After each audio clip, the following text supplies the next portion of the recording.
Brought to you by TechnoSpark 20 series smartphones. I'm superhuman. अतिशय महत्त्वाचा मतदारसंघ आहे आणि इथनं खरं तर सगळ्यात कमी मतदान हे आपल्याला कुलाबामध्ये पाहायला मिळते. म्हणजे 36% इतकं कमी मतदान हे कुलाबामध्ये झालेलं आहे. आणि पुन्हा एकदा प्रेक्षकांच्या माहितीसाठी ही आकडेवारी जी आहे ही इलेक्शन कमिशन ऑफ इंडिया यांच्या वेबसाईटवरनं घेण्यात आलेली आहे. इथे जर आपण गेल्या वेळची परिस्थिती पाहिली तर इथे भायखळा आणि मुंबादेवी हे दोन पट्टे असे आहेत की ज्या ठिकाणी मिलिंद देवरा यांना लीड मिळालेला होता. मात्र उर्वरित 4 मतदारसंघ विधानसभेचे जिकडनं अरविंद सावंत यांना लीड मिळालेला होता.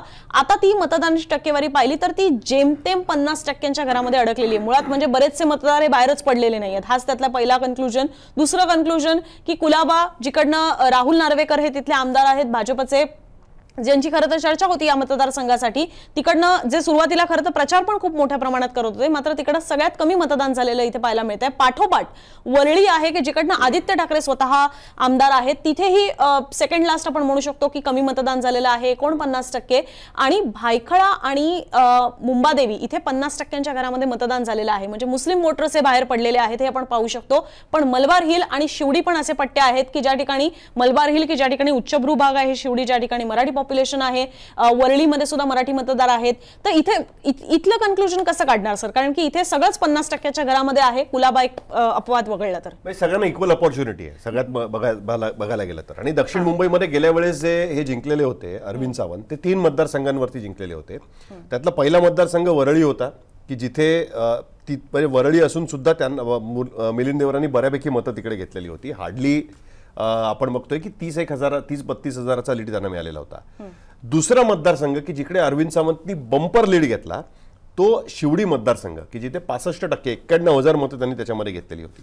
आणि तिसरा मतदारसंघ जो होता तो मलबार हिल मतदारसंघ जिथे 99,000 मतं त्यांना पडलेली होती. 99,269 मतं त्यांना पडलेली होती.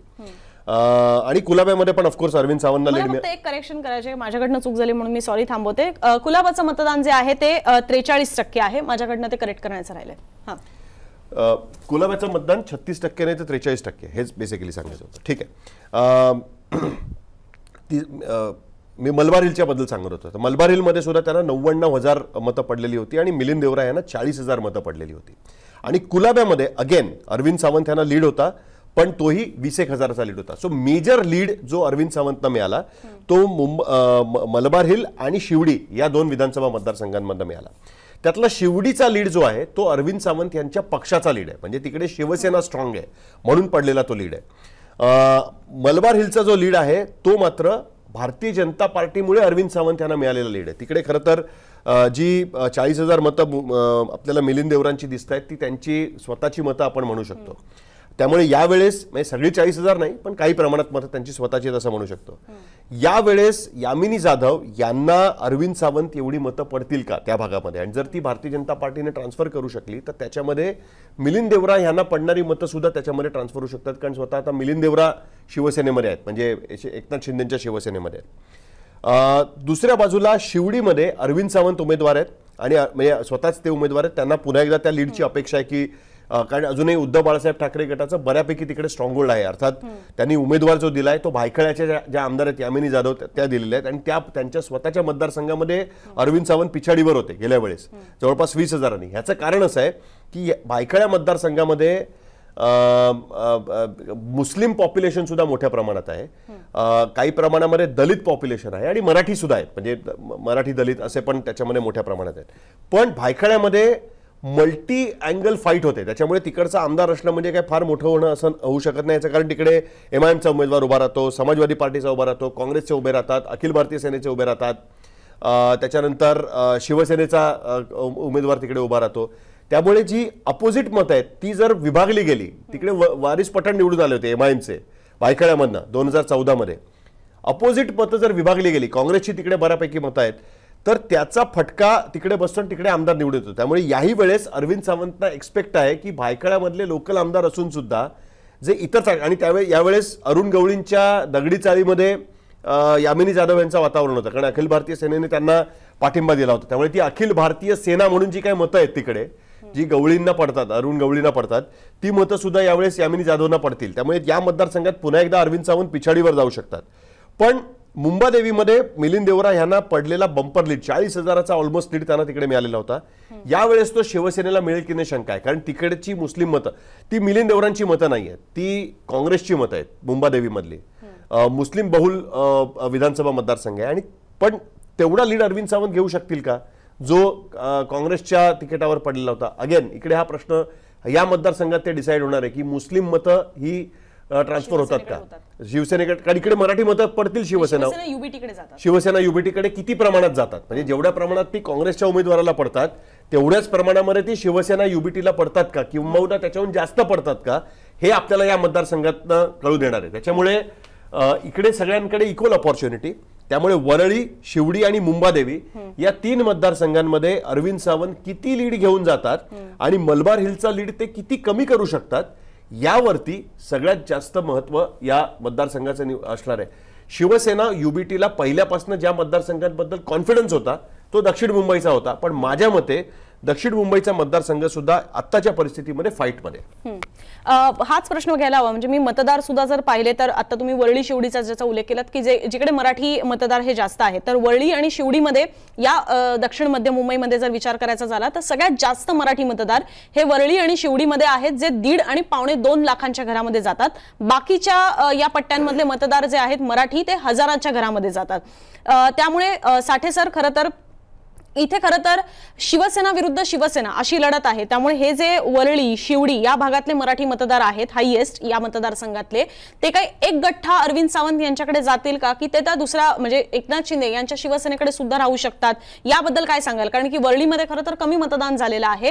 आणि त्याच सोबत जर आपण दुसरा मुद्दा पाहिला तर तो आहे मुस्लिम मतदारांचा.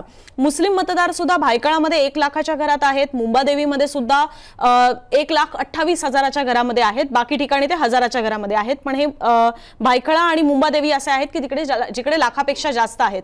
मात्र मुस्लिम मतदार हे तुम्हाला काय वाटतं की आत्ताच्या घडीला डेफिनेटली महाविकास आघाडीकडे शिवसेना ठाकरे गटाकडे वळतील, कारण की अदरवाईज समोर काही त्यांना दुसरा ऑप्शन नाहीये. जो सुरुवातीला काँग्रेस आणि विरुद्ध भाजप अशी लढत असायची, काँग्रेस विरुद्ध शिवसेना अशी लढत असायची, पण आता तसं नाहीये. आता काँग्रेस आणि ती शिवसेना एकत्र आलेली आहे. त्यामुळे ही हमखास मतं भायखळा किंवा मुंबादेवीतली मुस्लिम मतं ही शिवसेना ठाकरे गटाकडे जातील का आणि ती निर्णायक ठरतील का अरविंद सावंत यांच्यासाठी? वरळीत कमी मतदान होणं हे माझ्या दृष्टीने चिंताजनक असेल शिवसेनेसाठी, आणि आश्चर्य आहे कारण वरळीत खुद्द आदित्य ठाकरे आमदार आहेत. एक नंबर 2, ज्या पद्धतीने आपण मुस्लिम मतांचा विचार करतो आहे की ते अरविंद सावंत यांना मतदान करतील का, त्याचं उत्तर माझ्या मते होय, ते करतील. याचं कारण असं की शिवसेना आज आपण जी बघतो आहे ती आणि 1992ची शिवसेना याच्यामध्ये खूप फरक आहे. हे मुस्लिमांनाही कळून चुकलेलं आहे आणि राजकीय स्थिती सुद्धा बदललेली आहे, हे आपण लक्षात घ्यायला पाहिजे. आणि आजचा मतदार हा अशा पद्धतीने सजग पद्धतीने मत फुकट जाऊ नये अशा पद्धतीने मतदान करतो आणि करेल, अशीच सध्याची परिस्थिती आहे. त्यामुळे मुस्लिम मतं ही अरविंद सावंत यांना मिळतील आणि शिवसेनेने तशी भाषाही आपली त्या पद्धतीने ऍडजस्ट केलेली आहे या सगळ्या याच्यामध्ये. नंबर 3, मला एक महत्वाचा मुद्दा असा वाटतो की या मतदारसंघामध्ये शिवसेना विरुद्ध शिवसेना अशी लढाई असली तरी खरे तर ती मतदार म्हणजे मतदारांचं जे कॅरेक्टर आहे त्यांचं स्वरूप बघतात ती खरे तर शिवसेना विरुद्ध किंवा काँग्रेस विरुद्ध भारतीय जनता पक्ष अशीच आहे असं आपण लक्षात घ्यायला पाहिजे. कारण मलबार हिलचा असेल किंवा कुलाब्याचा उच्चभ्रू किंवा तिकडचा जो मतदार असेल तो याच्याकडे काँग्रेस विरुद्ध भारतीय जनता पक्ष असं बघण्याची जास्त शक्यता आहे. आणि तिथे हा एक प्रश्न आपण विचारला पाहिजे की तिथला जो काही भारतीय जनता पक्षाकडे झुकणारा जो मतदार आहे तो यामिनी यादवांना मतदान करेल का, म्हणजे पण आपण याबाबत विचार केला पाहिजे. गुलाबी आणि मलबार हिल मध्ये मराठी मतदार आहेत, तिकडनं नगरसेवक आणि आमदार पूर्वी मराठी निवडून आले, त्यांची निष्ठा ही कोणाकडे जाईल हे सांगणं मात्र जरा कठीण आहे, कारण ती विभागली जाईल मला वाटतं शिंदे गटात आणि याच्यामध्ये. आणि सगळ्यात सरतेशेवटी मला जो मुद्दा मांडायचा तो असा आहे की मिलिंद देवरा हे स्वतःच ही निवडणूक लढवायला इच्छुक होते, आपल्या सगळ्यांना माहिती आहे. मिलिंद देवरांची म्हणून स्वतःची मतं किती आणि काँग्रेसची मतं किती हा फैसला या निमित्ताने एकतर होईल. देवरांचं जे काही साम्राज्य इतके वर्ष काँग्रेसमध्ये होतं त्याचाही फैसला या निवडणुकीच्या निमित्ताने होईल असं एक आहे.